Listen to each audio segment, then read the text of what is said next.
know, and I pay attention to that type of stuff because I don't like being manipulated. Yeah. You know, so I don't like someone telling me how to think, and so I pay attention to billboards and TV stuff and how it's projected. You know, which is another reason why I you know, these campaigns around this time of year for presidential stuff, politics, these campaigns, I'm just like, yo, for real? Like, this where y'all going? Y'all trying to really get, you know, personal with this stuff. So, yeah, I really think it's important to watch, you know, what we feed our minds with, because we're shaping ourselves, you know. Hello, everyone. This is Alonzo Williams, and you are now tuned into the Everyday Stranger podcast. Let's get it. So you were just listening to an excerpt from today's guest. She goes by the name of Ahzjah. Now, I've been trying to get Ahzjah on the podcast for a very long time. I've always found her a very interesting human being. In this discussion that we were having, we were talking about imperfections and perfections, and, you know, why we become perfectionists sometime and not embrace the imperfections firsthand.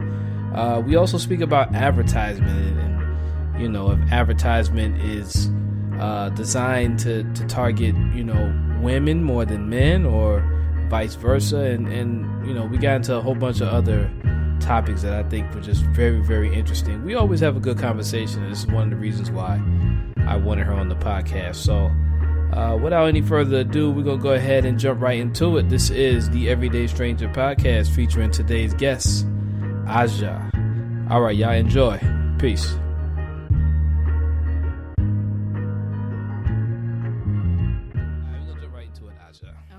Tell the people who you are first. My name is Ahzjah Lael. Okay. And I am an artist. I'm a local Houston artist. I do fiber installations. Okay. I do all kinds of stuff, actually. I don't like to limit myself, but yeah. Okay. I'm a creative. How long you been doing the well, okay. What's your favorite kind of art? Because it sounds like what you're saying, you have plenty of hats. I do, but I mean, gosh, I feel like I get into certain things here and there, you know. I drop one thing and I pick up another, and it just kind of happens like that. My favorite type of art, I feel like I'm inspired by my favorite types of art, which is music. That's my favorite. Okay. I think the one I resonate with the most, that inspires my art. And then I love animation on top of that. Okay. So does that mean you sing? I do not. Okay. Well, you know what? I don't sing officially, but I have a around the house voice. Okay. Yeah, I just sing around the house. In the shower or? All of that. Okay, yeah, cool. I sing. I like to pretend like I'm in the studio. But, yeah. So what are you currently creating at the moment? I'm actually working on a creative space for local artists as a platform, which is at Russell Studio. And we have kind of affectionately named that Your Story Studio, based off of the old space that we had that people kept open by donation base. Nice. So we're going to continue that on. And so I'm currently kind of renovating and remodeling that space so that we can open it up to local artists who have intimate performances. I like that. Okay. We're going to get more into that, but I want to ask you a question first. Can you let me know, because how old are you now? I am 31. Wow, I thought you was going to say 21. No. Okay. Gosh. Well, okay. In my heart. Right. What's life's greatest lesson been for you lately? Oh, man. Life's greatest lesson. I actually kind of posted about this today in a way. Patience with myself and with others, and just being okay with not having the answers. Right. Letting go of control. Interesting. So I'm assuming before you learned this lesson, you were probably an impatient person, or? No, I'm actually a very patient person. Okay. But I think with certain things, I want to see it come together, you know, and so I feel like when things don't happen as in the way that I plan it to, or I would like it to, I get frustrated, you know, and so I just want to learn to kind of like live within that process and, you know, just kind of roll with things instead of being like, oh, it was supposed to go that way and it didn't happen like that. Now I got to do this, like, right. Stop that mentality and just enjoy. So So would you consider yourself a perfectionist? Or? Oh yeah. Okay. Like gosh, sometimes I wish I wasn't, and I try to be mindful of it, right. and tell myself don't be so hard on yourself and stuff, because I really think there's a beauty in just exploring and experimenting and just letting yourself be without putting expectation or a type of standard on yourself. Right. So I am a perfectionist, but yeah. I'm curious because this is, I guess I used to be a perfectionist. But what goes on in the mind of a perfectionist? Like, what is it that you feel makes you that way? You know what I mean? I don't even know. I just really I see potential in everything. And when I see what it can be, I want to see it be at its best. Right. And so when it comes to my projects, when it comes to, especially if I'm doing something for somebody or, it's not my vision, but someone else's, I'm helping them bring it to life. Right. I can be like, oh, I really want it to be exactly the way I see it in my head so that they will be happy with the product and everything, Right. So at times when it comes to the execution, I can be hard on myself because I'm thinking, I know what it can be, but, I just can't quite get it all the way there for whatever reason, Right. So, yeah. Does that interfere? Because the type of work that you said that you do, the things that you create, does that sometimes interfere with the creative process?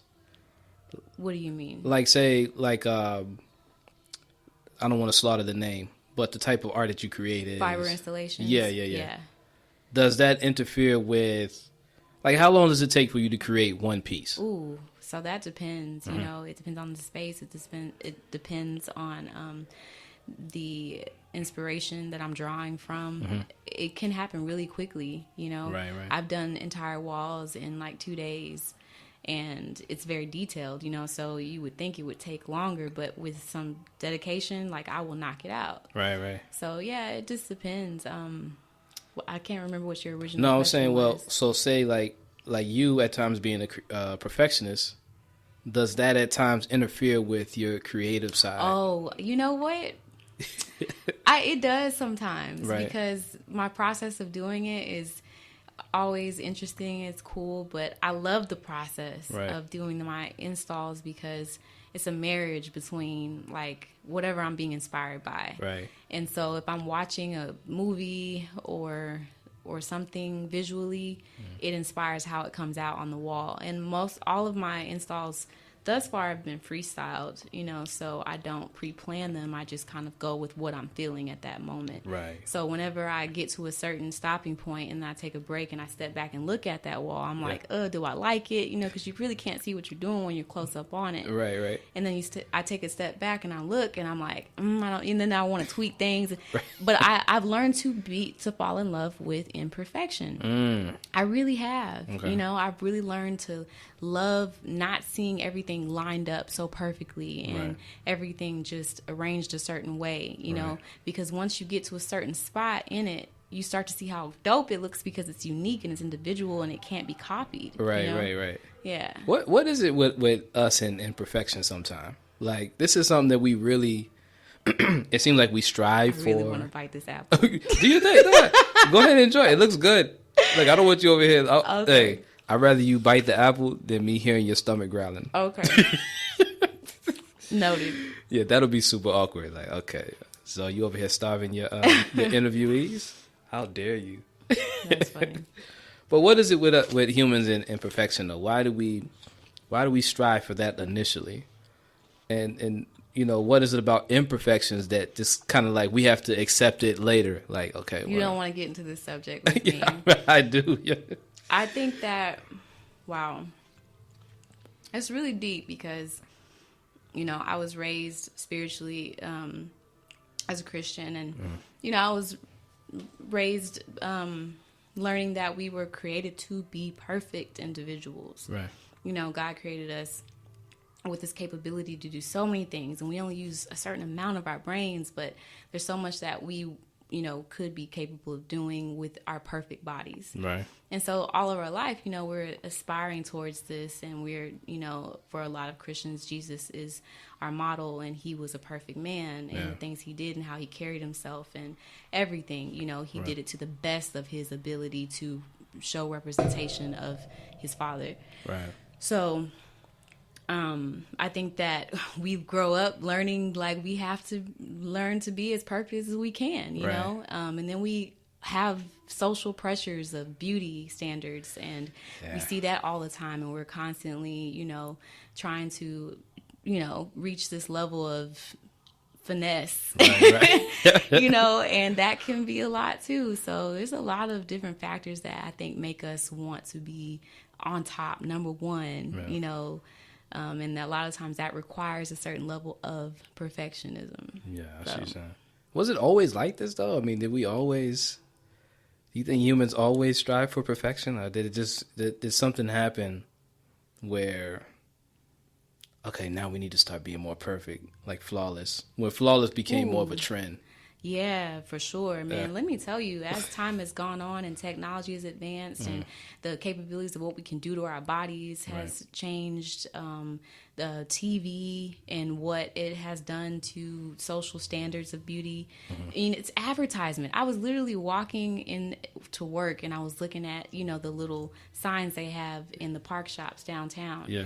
And if you ever, like, stop and look at them, there's this one where it's this lady, and she's like, very beautiful skin, blue eyes, blonde hair, but she's like, her face is huge, and she's just like this beautiful being. Right. And the message was like right there next to it, but it was an obvious, like, in your face advertisement. Right. But this person that's associated with this message is like the idea of what most women want to be or whatever, and you're just thinking, like, all the time, what can I do to be closer to that? I don't know. Look, I don't want to get too deep into it. But my point is advertisement, right. and TV and everything that we watch and we, feed ourselves with, it shapes our perception of perfection. Right. And I think that it's relative towards so many different people. In America, we deal with it on a different level because Americans, we're super self-absorbent. Right. But in other countries, beauty means so many different things, and I think that's what's amazing about culture and traveling and learning those things so that you can open your mind. Right. That's what you're saying. You think in America, like, you think women are probably most targeted when it comes to, like, those advertisements, like the bar is raised a little bit higher for women when it comes to those perfectionist standards or whatnot? Or what are you talking about for American women? Yeah, like, because, for example, right, and this is crazy because I have been talking about this for a long time. I don't know if you're familiar with the Torches of Freedom. No. All right, so, and it's crazy because I was like, okay, finally someone spoke about this. Kanye had spoke about this a while ago, but he didn't go on with the story because I guess he felt like he was going to look stupid or whatever. But because they already getting on him anyway, but he was saying how, like, when, like, what got women, like American women, to start smoking cigarettes was an advertisement by, I believe it was Sigmund Freud's niece or daughter or somebody, a family member of Freud. And basically they put together an advertisement saying that if you want to have, like, basically if you want the genitals of a man, if you smoke this cigarette, oh, really? yeah, you'll have pretty much you'll have, if not as much, but more power. You'll be more powerful than a man. What? Yeah, and it was a success, as you can see, because women, right? It like, became it was wildfire. it's nothing now, right. like. But that's why I was wondering, because at that time men were probably smoking more cigarettes, if anything.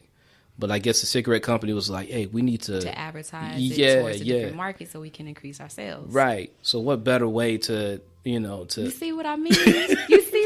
You see how, and I pay attention to that type of stuff because I don't like being manipulated. Yeah. So I don't like someone telling me how to think. And so I pay attention to billboards and TV stuff and how it's projected, which is another reason why I these campaigns around this time of year for presidential stuff, politics, these campaigns, Yeah. I'm just like, yo, for real? Like, this where y'all going? Y'all trying to really get, personal with this stuff. So, yeah, I really think it's important to watch, what we feed our minds with, because we're shaping ourselves, Definitely, yeah. It's crazy, man. Yeah, so anyway, it's another question that I ask everyone in this segment, and I'm sure you meet a lot of people as an artist. Mm-hmm. Kind of. So, are you more the introvert or extrovert type? I'm super.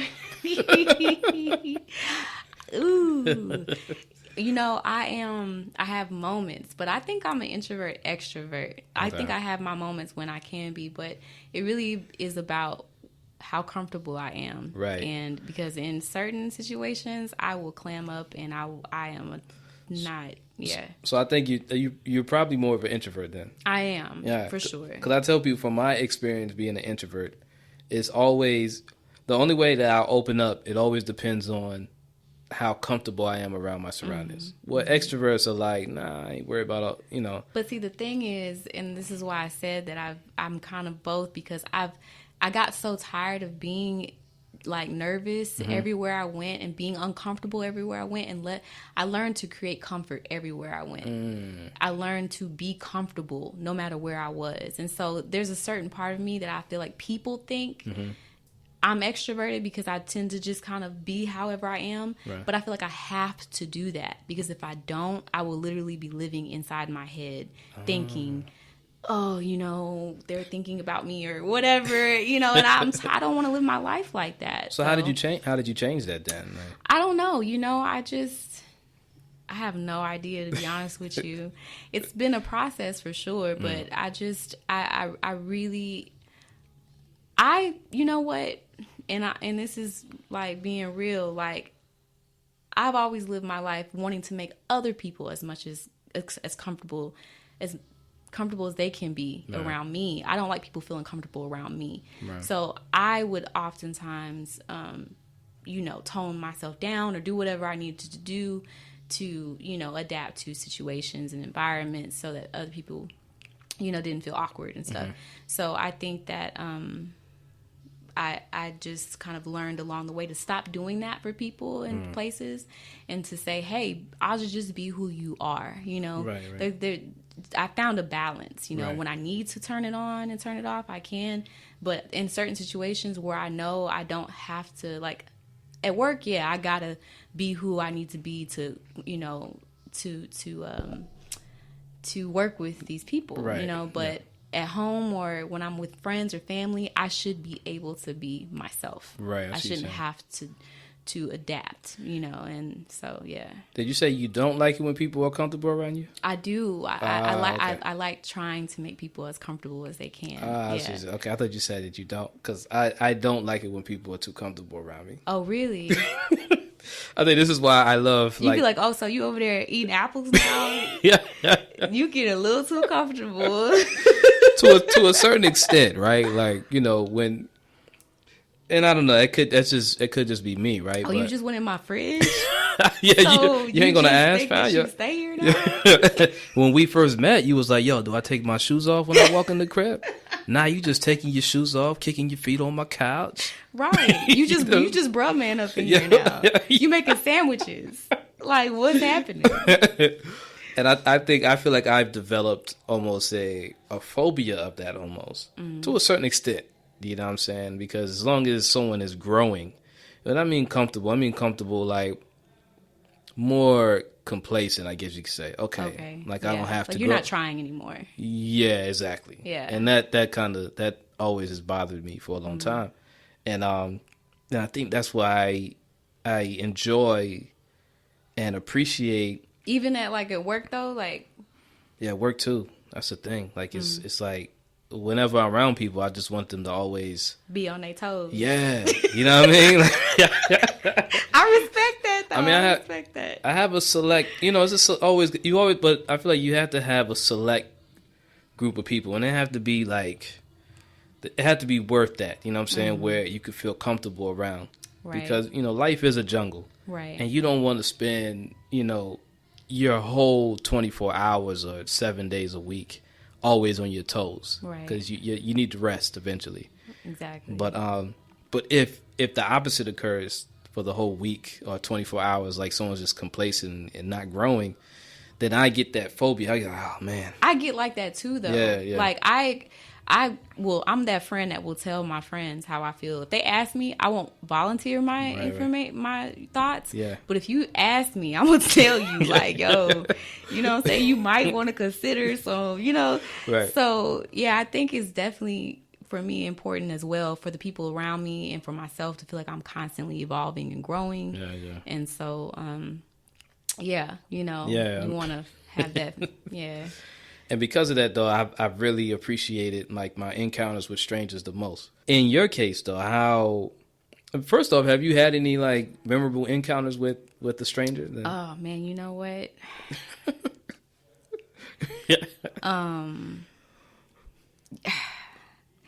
I don't know. I feel like I've had so many different crazy.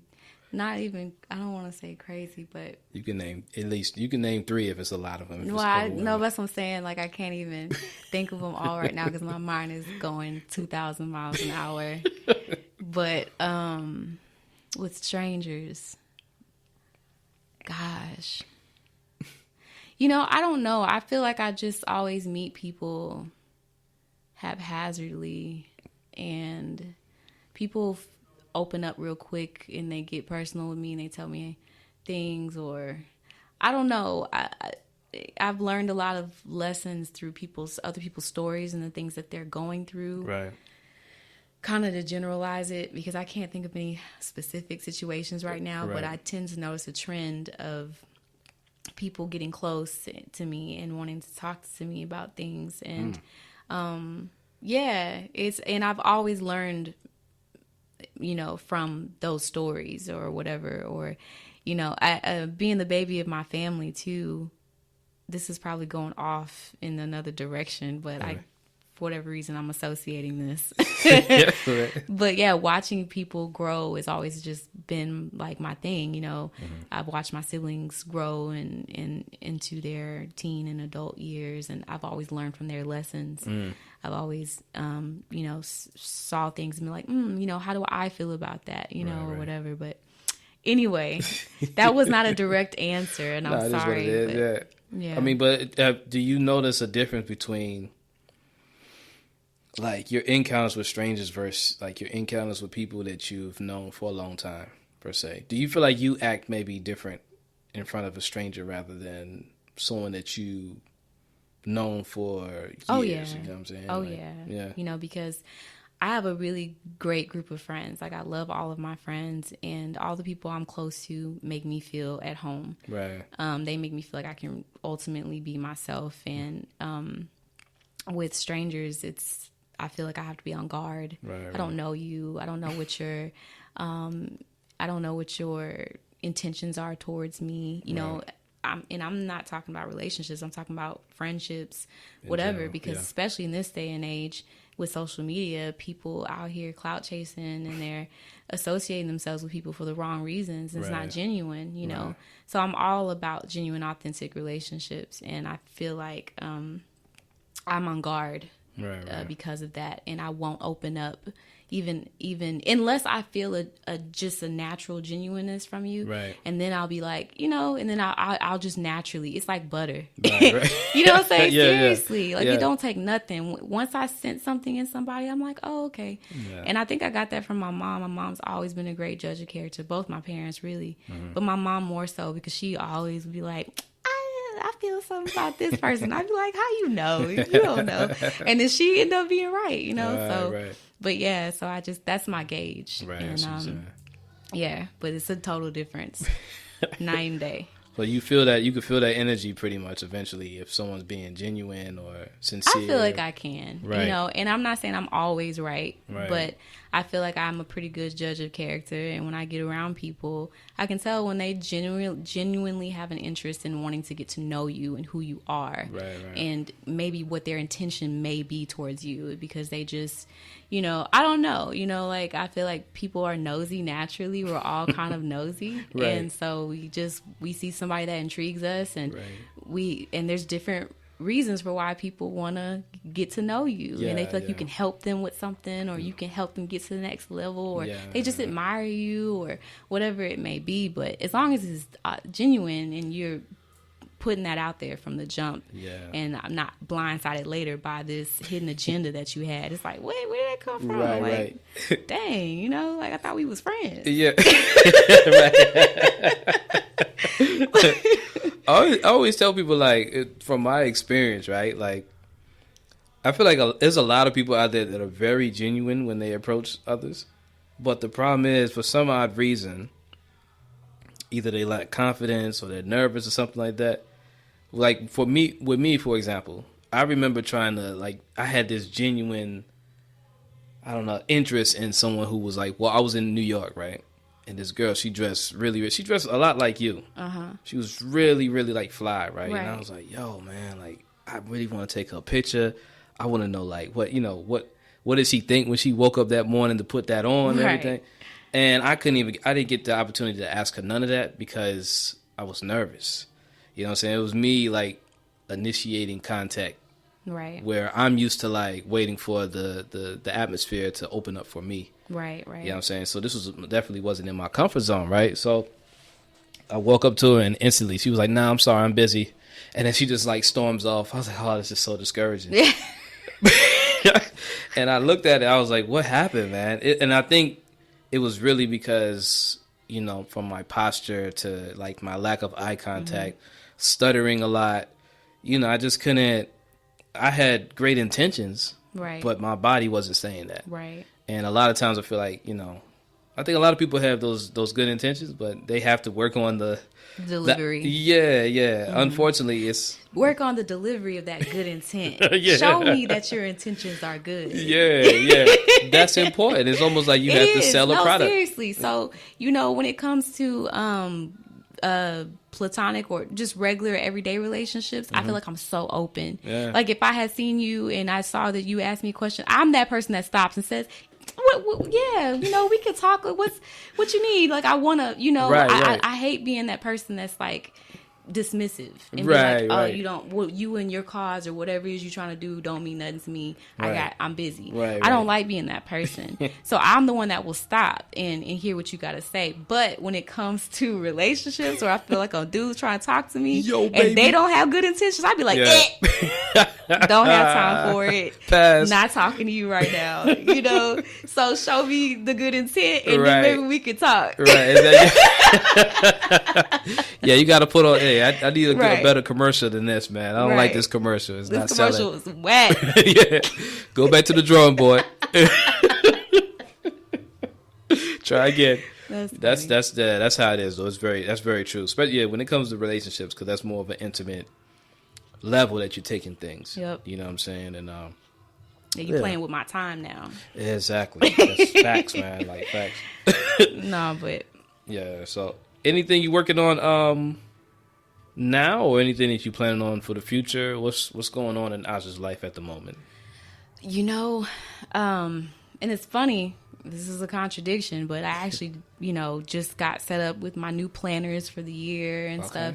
And I've always been like a planner type of person. I try to, you know, document things and make sure I know what I'm doing. But this new position I'm at my day job is putting me in is putting a lot of responsibility on my plate. So I'm kind of being forced to, you know, make sure I take account of what's going on and plan things out and everything like that. So that's also bleeding out into my personal life. And so in ways, I guess you can say, but overall, I'm really not planning anything. I'm also being conscious of, like I said in the beginning, I've learned to be patient with myself and not put expectations on how I think things are supposed to go. And so with projects and all of that, I've learned to kind of just let go and say, hey, you know, however this turns out is dope. And when I feel the urge to create, when I feel the urge to do something, you know, it will happen. And I love letting things happen organically. The most beautiful things, you know, transpire when it just kind of comes together and I don't try.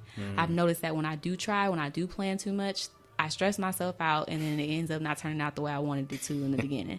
But when I don't, it's almost like sometimes when I'm the laziest, the stuff is the dopest, you know? It's so crazy, but yeah. That's interesting. I was reading a book called Deep Work by an author named Cal Newport. And he was speaking on how a lot of the greatest ideas that have ever came out of a human's brain, it all was created from boredom first. Where individuals like idle minded, like just kind of like sitting there not doing anything and not like thinking too much, right? And like a good example is like, say you could be in the living room, right? And let's say your phone is being charged in the other room, so you have no kind of like crutch to lean on if you're bored. So you lay on the couch and you look up at the ceiling. You got I don't know, what do you drink with ice in it? With ice in it? Yeah. I don't drink nothing with ice in it. No kind of alcohol, none of that? No, I don't. No ice and alcohol. Well, let's drink with iced tea. Let's just go with Let's say you got a glass of iced tea right next to you, right? And you just so happen to like look at that glass. And you're looking at it as if it's not a normal glass anymore. You see the ice cube and you're like, man, like this ice cube is tripping me out right now. Yeah. Why am I so amazed by this? And then boom, you develop some kind of idea. Concept about ice or something like that, something cold, right? Yeah. This is like a good example of how individuals really develop good ideas because you're not getting any input from any outside source. Everything is like within. Right. And that leads me to another question. When it comes to your creative process, do you feel like sources like social media or the internet, do you feel like that can interfere with one's creative flow? I guess you could say. Yeah. If we're speaking generally for all creatives, it's a matter of personality type and what you allow to influence you. Right. So some people are very heavily influenced by what other people are doing and their styles, and it leaves an impression on their personal style and all of that. I feel like a lot of my personal influence comes from what's happening in my life, what I'm feeling, and all of that, and it just translates onto canvas of whatever I'm doing, you know. Or if I just have a vision of a vibe or an energy that I want to be created, I focus on that feeling, you know, and I go and I play off of that, you know. And I think, you know, I don't know, sometimes it's good to be influenced by outside things and to allow, you know, influence to creep in some ways, but I feel like the best things, the most original, the things that are that kind of push art further are the things that come from within, because there are our own thoughts. They're not someone else's thoughts. And then when we go to these art shows, which I'm so excited, I'm about to go to my homegirl art show after this. And you know, we see these exhibitions with these people's ideas and we see their stuff displayed and we're like, whoa, that's a dope perspective. I didn't think about it like that or whatever, you know. And you just see this originality and you're just like, man, you know what I'm saying? And it pushes you. I went to an art show last year, Troy. I don't know if you know him. He's a dope photographer, but he does a lot of photography of nature, and I'm super into earthy nature type of aesthetics, and the types of pictures he takes of people, all of that, like that, his work, like people like his work and my friend Kim's work tonight, they influence me, but in different ways, but they're both so original and different, you know. It's their thumbprint. It's something that you can't duplicate, and it's more so not so much influence, but it's inspiration. Right. So anyway, I love that, yo. That's I was gonna piggyback off of what you had said with the golly, I forgot exactly what it was, but so with the idea thing, I'm in the process of writing a book, right? On top of creating a documentary that supports the book, combined with the exhibition that supports both. Oh, wow. Well, I'm having to dig deep into like my older self, which is very scary sometimes, because it's like an actor having to, you know, prepare for a crazy role that's completely out of character. Like I've been through so many changes in my life, right, where to go back is very uncomfortable. Traumatic. Yeah, big time. Yeah, depending on what the situation is. Right. I'm speaking to a therapist on certain days, and I record the sessions because what the therapist is doing is asking me like questions that She's asking you to dig. Yeah, and I'm saying things I thought I forgot. Right.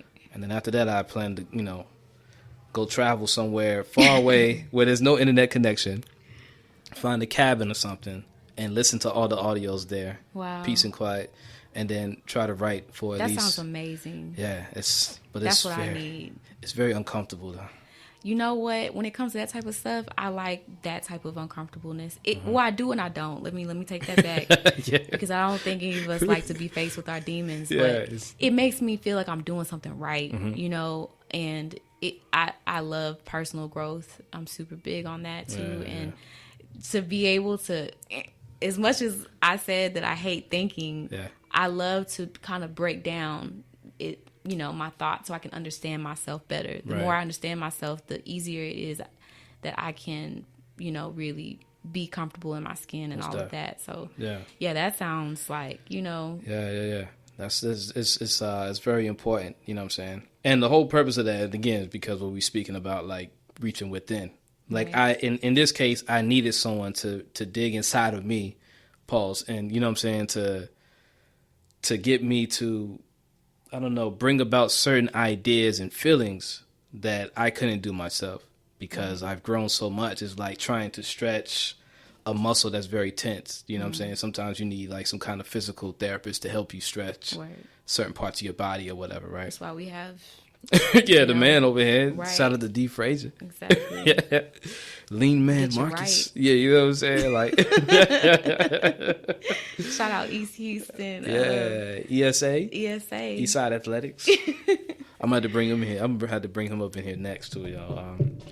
But yeah, so that's what's up, yo. So let the people know where they can reach you at, y'all. While I'm over here. On the cruise. You know what? I am not huge on social media. Okay. I don't have no Twitter or no Facebook, but you can find me on Instagram at ahzjah.lael. So you can find me there. And all of my accounts are on Instagram currently, but my artist account or my artist page is Sonics and Aesthetics. And that's also there. And I blog about food and music. I have like 5 different Instagram pages. Do not stop playing. Sue me. But my music page is yourstory.studio, and that's where I'll be doing the refurbishing on the studio to create a platform for local artists. So I try to talk about concerts that are happening in Houston and just underground artists that maybe people don't know about. And then whenever we do have shows, I'll be posting, about those times and dates and things like that. Okay, cool. And then my food blog account is Namtambat. Namtambat. So there I just do food. I talk about my food styling. I talk about the kind of just like right now it's just a food journal. Right. Anyway, like we talked about earlier, I have a lot of different hats. So pick what you're interested in and come holler at me. All day. That's what it is, man. Yo, it's always a pleasure speaking with you, yo. Do you have any final words, yo, to the people, anything that you want to share as far as, I don't know, inspiration or, anything? Oh, man, I don't know. Don't let your inner child die. Break that down, yo. What do you mean by that? You know what I mean by that. I love when you talk about it, though. I'm a big kid, man. I'm still really into cartoons and all of that. I still get the kids menu at restaurants and I color that at the table. And I'm really not even doing this stuff intentionally. Like I genuinely just, it's cool, man. We grow up this way. I feel like we lose it at some point. I feel like life puts these expectations and these responsibilities on us, and so it happens earlier for some than others. But all the magic happens when you're a kid. Your imagination is that it's, and I just think kids are dope, and they know who they are. They know who they are already. Definitely. It's just about, how we shape ourselves as we grow. Yeah. I think I asked you this before, like where does that, how did I ask? Yeah, where does that inner child go for some of us? It seemed like a lot of us lose it. Yeah, that's what I was saying. Like, I feel like, it happens earlier for some than others, but responsibility and the weight of life and having to take care of our loved ones, the more comfortable our surroundings are, and the more comfortable that we are made to explore who we want to be and the things that we want to do, the more that we can shine and we can really, evolve into our highest self, Definitely, yeah. But when we have to feel like, oh, I gotta take care of my mom or my little brothers and sisters, or I gotta, contribute to the family, and so I gotta go to work, and then you go to work and you gotta be who these people want you to be, and you just constantly dumbing yourself down or changing yourself or adapting for others, and you don't have time to pour into yourself, Facts. And so growing up, if you have a family that can support you or create an environment for you to, be yourself and try things, do gymnastics and go to all these different things, like, gosh, like that's the best environment to be in. But my point is, even when you don't have those circumstances and those environments, it's up to you to notice, the things that you love to do and the things that you've always enjoyed, and to continue doing those things. Don't stop, because that's where your true self is, and you just kind of build around that, Definitely. And you just kind of, chisel away at it and fine tune and just be a well-balanced adult. Oh, that's what it is. Well, I definitely admire the inner child in you, yo, and I appreciate you keeping it alive. You know what I'm saying? So. Right. For sure, man. Yo, well, as always, I definitely appreciate you joining the Everyday Stranger podcast. Man, it's an honor. I'm happy to be here. We gotta do this again, for sure. And for sure. What's up, y'all? This is Ahzjah, and I'm chilling with Zoe on the Everyday Stranger podcast. Know what I'm talking about? There you go. If you would like to be featured on the podcast, or if you would like for me to be featured on your podcast, you can always send me an email at the everydaystrangers@gmail.com, or you can contact me on Instagram, DM me at Everyday Strangers. Again, that's at Everyday Strangers. And I look forward to hearing from you, okay? All right, y'all, don't forget, tune in every Wednesday, also every Sunday, where I'll be releasing an episode every week, all right? I hope everyone enjoys the rest of your week. This is Alonzo Williams from the Everyday Stranger podcast, signing out. Peace.